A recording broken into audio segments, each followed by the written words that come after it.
네, 얼마 전 동두천시 한 어린이집 통화 차량에서 4살 여아가 폭염 속에 7시간 방치돼 숨진 사고가 있었죠.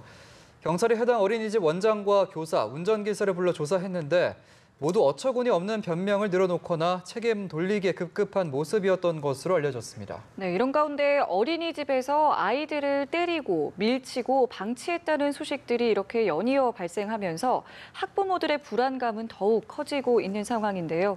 오늘 관련 소식 양지열 변호사와 짚어보도록 하겠습니다. 안녕하세요. 네, 어서 오십시오. 네. 폭염 속에 어린이집 통학차에 영아를 방치해서 숨지게 한 혐의로 경찰에 출석했던 원장, 담임교사 깜빡 잊었다라고 어처구니 없는 해명을 했는데 출석 체크도 안 한 건가요? 원래 이제 출석 체크를 그분들의 주장에 따르면 평소에 하는데 이 날은 이제 학부모 참관 수업이 있었기 때문에 그걸 준비하느라고 아이들이 몇 명이 왔는지를 못 봤다라는 것이고 또 그거를 출석 체크를 하지 않았기 때문에 원장에게도 보고를 안 했으니까 원장도 그 부분을 CCTV 같은 걸 확인을 안 했다라는 건데요. 참 이걸 생각해 보면 진짜 뭐가 중요한지에 관해서 전혀 모르고 있다 내지는 이게 뭔가 구조적인 문제점이 있다.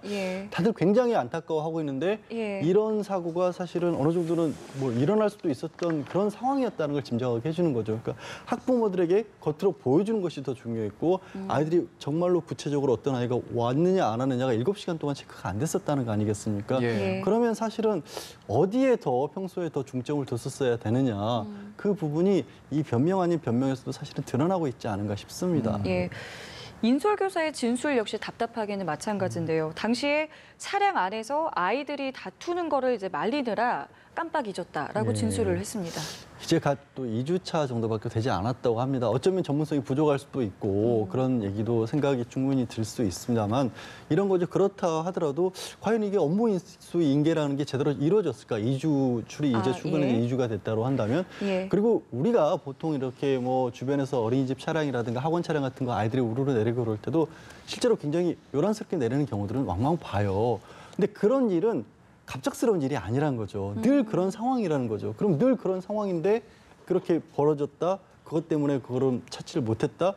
이거는 물론 이제 본인은 지금 사실은 어떤 형사처벌 가능성이 굉장히 높아져 있는 상태이고 무엇이라도 하나 뭐 조금이라도 변명을 해야 되는 상황인 건 이해는 하지만 이것도 역시 앞에 말씀드린 것처럼 뭔가 업무 인계도 제대로 안 돼 있었고 아이들을 돌보고 인솔하는 데 있어서 뭐가 가장 중요한지를 모르고 있었다라는 거 가장 기본적인 것들이 빠져 있는 채로 어린이집이 운영됐던 게 아닌가 하는 그런 생각을 들게 만드는 거죠.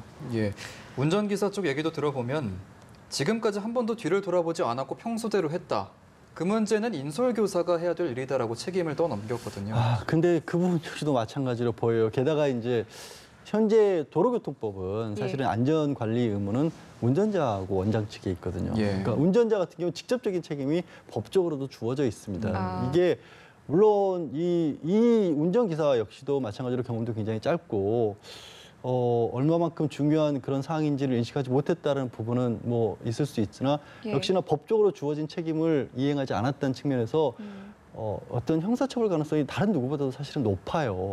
그런 것 사실 알기 때문에 이런 얘기를 하는지 모르겠습니다만 우리가 안전 의무와 관련해서는 사실 어린이집이라고 하는 부분, 이 어린아이들을 돌본다고 하는 부분이 얼마나 사실 위험한 일인가에 관한 인식이 굉장히 부족하다라는 게 또 단적으로 드러나는 것 같아요. 스스로 얘기하고 있는 거거든요. 어떻게 보면 사실 변호사 입장에서 이 얘기를 들으면 좀 답답해 보이는 게 그날따라 뭘 뉘우쳤다도 아니고 평소에도 뒤를 전혀 한 번도 돌보지 않았다는 건 평소에도 전혀 안전에 관심이 없었다는 얘기가 될 수 있거든요. 물론 이거를 온전하게 뭐 굉장히 어린 젊은 청년이더라고요. 이 사람에게 전가하자는 그런 의미에서 하는 게 아니라 그만큼 전반적인 시스템 관리가 안 돼 있어라는 얘기죠. 근데 이 운전기사는 이제 그 얘기를 했어요. 안전교육을 받지 않았다. 그러니까 이 해당 어린이집에서 안전교육을 자신은 받지 않았고 지침을 몰랐다라는 이야기도 했습니다.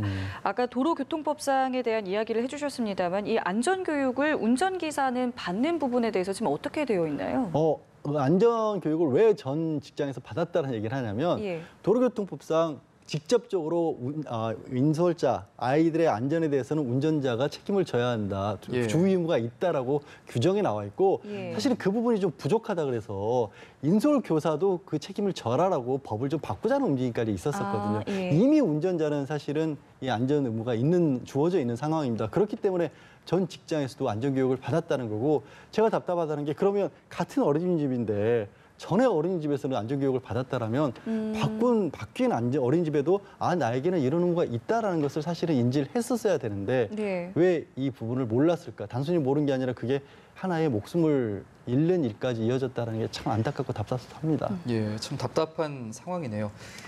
이런 가운데 이제 어린이집 통학 차량 하차 여부를 확인할 수 있는 장치를 설치하도록 하는 법안이 발의가 됐는데 슬리핑 차일드 체크 시스템이라고 하는데 이게 어떤 건가요? 그러니까 이거는 이제 차 내에 여러 가지 안전 장비 중에 하나로 미국이나 캐나다 같은 데서 사용을 하고 있다라고 합니다. 예.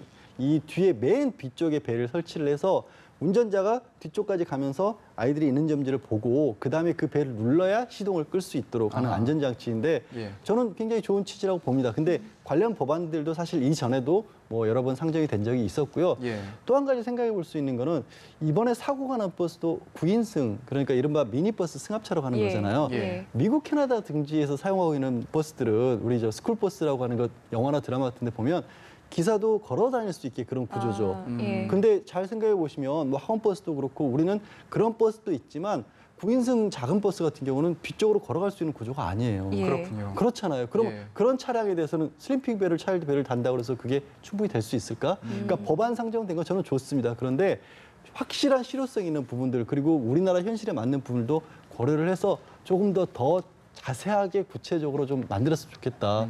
말씀드린 것처럼 우리 앞서 조금 얘기한 것처럼 이 운전자 같은 경우 도로교통법상 안전의무 있다는 거 본인은 제대로 인지하지 못했다는 거 아니겠습니까? 예. 법만 만들어놨다고 자동으로 해결되는 건 아니라는 단적인 증거인 거죠. 그렇군요.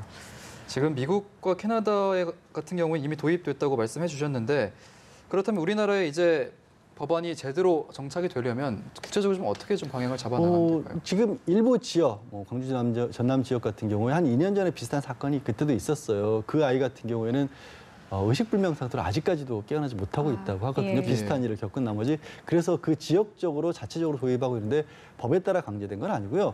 저 말씀드린 것처럼 슬리핑 차일드 베일 도입이라는 법안, 가칭으로 불리겠죠.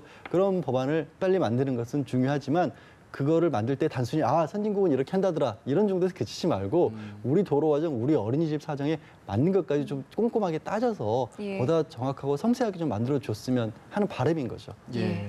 자, 이런 가운데요. 서울 도봉구 한 어린이집에서는 이번에는 교사들이 아이들을 때리고 밀쳤다라는 교소장이 접수가 됐다고 합니다. 이 교실 내부에 CCTV 설치가 지금 의무화돼 있는 네. 상황인데 왜 자꾸 이런 일들이 반복되는 거라고 보시는지요? 그러니까 이제 처벌이나 감독 이런 부분이 일변도로만 어떻게 보면은 법을 강하게 만들어낸다고 해서 다 해결되는 게 안 된다는 게요. 우리도 사실 아시겠지만 뭐 서울이라든가 아니면 대도시 그렇지 않은 곳이라도 전국에 CCTV 없는 곳 없죠. 그렇죠. 그래도 사건 사고는 늘 일어나지 않습니까? 예. 그것만으로 끝나진 않는다는 거예요. 어느 순간인가 CCTV가 있다는 것 자체를 그냥 잊어먹게 되는 거고 무의식하게 둔감해지고 이런 현상들이 일어나거든요. 예. 그러니까 단순히 CCTV를 설치했다고 거기서 안심하고 끝난다 이런 거는 아니라는 게 이번에 단적으로 드러난 거고 이 아이 같은 경우도 정말 어린 아이들 영아라고 부르죠. 3세 미만이기 네. 때문에 그런 아이들인데도 불구하고 조금 지나치게 제압했다는 정도가 아니라 팔꿈치로 이렇게 아이를 때렸던 흔적 같은 것도 나와서 일단 수사에 나오긴 했지만 아동 학대 가능성이 상당히 높아 보이는 그런 사건입니다. 네, 말씀해 주신 것처럼 법의 강화만으로는 아마 해결이 되지 않을 것 같습니다. 지금 아동이 숨진 사고도 있었는데 화곡동 어린이집에서 11개월 된 영아를 이불로 누르고 또 올라탄 해당 보육교사 결국 구속이 됐는데 다른 아이들에게도 이런 가혹행위 한 것이 아닌가 이 부분도 좀 밝혀야겠죠. 그렇습니다. 다른 아이들에게도 일부 이제 언론에 취재한 바에 따르면 다른 아이들이 멍이 든 채로 오는 경우들이 가끔 있었다라는 그런 얘기도 나오고 있고요. 예. 또 이 아이에게만 그러면 갑작스럽게 어느 날 갑자기 잠을 자라고 그렇게 이불을 덮어 씌웠을까? 다른 아이들도 같은 시간대에 이렇게 잠을 자라고 하지 않았을까? 저도 어린이집에 이 아이들을 보내는 부모들의 얘기를 들어보면 상당히 많은 스트레스나 이런 것을 호소하는 게 아이들 다 같은 시간에 재우고 다 같은 시간에 밥을 먹이고 그 과정에서 다툼도 많이 일어난다는 거예요. 아이마다 조금씩 상황은 다를 수가 있거든요. 예. 물론 그거를 어느 정도까지는 어느 규칙 같은 것들을 만든다는 것도 중요하지만 사실 3세 미만은 통제를 한다는 것 자체가 좀 거의 말이 안 되는 상황이지 예. 않습니까? 그래서 그런데도 불구하고 이렇게까지 해야 했던 구조는 뭘까? 왜 이렇게 됐어? 인력의 부족일까? 아니면 그 사람들이 맡고 있는 분들의 어떤 책임감의 부족일까? 개인의 어떤 그 책임으로 돌릴 게 아니라 그럼 나아지기 위해서는 뭐가 있어야 될까? 예. 이런 부분들 드러난 김에 좀 제발 좀 왔으면 좋겠습니다. 그러니까 지금 말씀해 주신 것처럼 이게 개인의 문제일 수도 있고 시스템의 문제일 수도 있는데 일각에서는 이제 보육교사들의 좀 열악한 근무 환경에 대해서도 이야기하시는 분들도 있어요. 이 부분도 좀 어떤 대책이 좀 필요하지 않을까 그 싶은데요. 부분도 비슷한 류의 사건들이 나올 때마다 지적이 되고 있죠. 예. 사실 어린이 숫자에 비해서 보육교사 숫자가 훨씬 부족하고 또 이런 말씀을 드리면서도 또 열심히 일하시는 보육교사분들에게 또 송구스러운 마음도 들어요. 그분들이 훨씬 더 많은 건 또 모두가 아실 겁니다. 예. 그렇다면 과연 현실적으로 어떻게 대안을 만들어 나갈 거냐. 예를 들어서 뭐 조금 더 국공립으로 직접적으로 하지 않더라도 국가의 관리 감독 같은 걸 조금 더 철저히 할 수 있는 방법. 그러니까 이런 부분들 어린이집이나 이런 데서는 또 이제 그 자율성을 해친다라는 어떤 반발도 있습니다만 그러면 그 양쪽에 좀 충돌하지 않는 부분들을 좀 찾아서 예. 어떻게 하면 안전에 관한 문제에 있어서는 사실 자율성이라는 게 있기 어려운 부분이잖아요. 시설 안전과 관련된 부분에 있어서만큼은 확실하게 좀 통합적인 시스템이 갖춰져야 될 것이다. 이거 아까 처음에 사건 말씀드릴 때 참관 수업하려고 아이들을 챙기느라고 정말 아이가 그런 끔찍한 일을 당하는 걸 몰랐다. 이게 뭐가 정말 중요한지가 정말 단적으로 틀어져 있다는 사례 아니겠습니까? 그런 일 없도록 좀 찾아봤으면 좋겠습니다. 문재인 대통령도 이번 사안 심각하게 보면서 다음 주 국무회의에서 대책을 마련하라고 주문을 했죠. 예, 그렇습니다. 근데 어린이집, 유치원 이런 부분들이 항상 발생이 나는 게 담당하는 것. 또 한쪽은 복지부, 한쪽은 뭐 교육청이고 한쪽은 또 사립으로 맡겨놓은 상태에서 자율성이라는 명목에서 어떻게 보면 국가가 많이 떨어져 있기도 하고 또 그걸 바로 직접적으로 편입을 시키려면 그동안 또 어린이집을 또 사설 업체들이 담당해온 부분들의 어떤 공적이나 이런 부분은 또 너무 깎아지기 때문에 그 갈등 요소만 있으면서 해결해 본 적이 없어요. 그러니까 이런 사고들이 끊이지 않거든요. 그런 부분들을 전체적으로 기왕에 나라의 큰 아이 낳기 운동을 할 게 아니라 출산 장려 정책을 펼 게 아니라 태어나서 자라는 아이들 건강하고 안전하게 키울 수 있도록 좀 도와줘야죠. 알겠습니다. 지금까지 양지열 변호사와 함께 이야기 나눠봤습니다. 오늘 말씀 고맙습니다. 네, 고맙습니다.